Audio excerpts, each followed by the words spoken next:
Ne vous y trompez pas, il ne s'agit pas de l'affluent d'un fleuve sorti de son lit, mais plutôt de la route Ebolova-Kribi passant par Akom 2, dans la région du Sud Cameroun. Les véhicules sont stoppés net par ici. Les eaux dictent leur loi, impossible d'avancer au milieu de cette forêt. Certains passagers font le choix d'emprunter des pick-up pour la traverser. Les plus courageux se jettent à l'eau. Les populations vivent un véritable calvaire depuis des décennies. Cette localité est pourtant un bastion imprégnable du Rassemblement démocratique du peuple camerounais.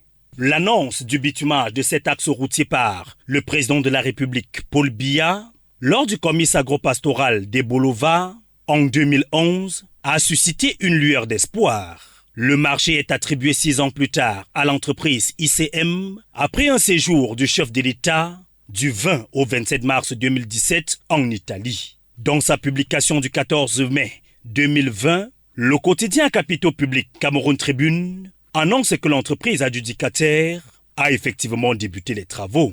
De quoi réconforter les populations. Sauf que ces travaux accouchent plus tard d'une souris.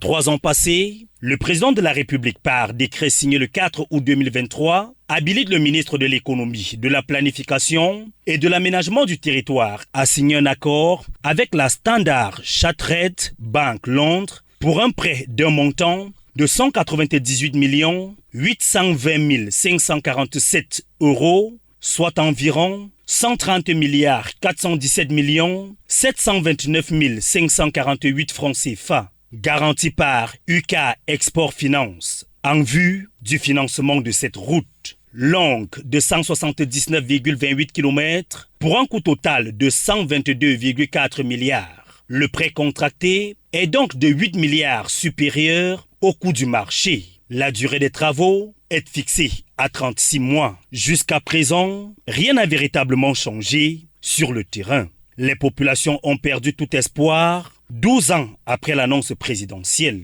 La route Ebolova-Kribi passant par Akom 2 reste l'ombre d'elle-même. Une voie de communication qui permet de rallier le Congo au port autonome de Kribi. Des années sont passées, toujours rien. Aucune descente sur le terrain n'a été effectuée par les autorités compétentes, apprend-on de nos informateurs. Le plus étonnant, c'est le silence des élites de cette région.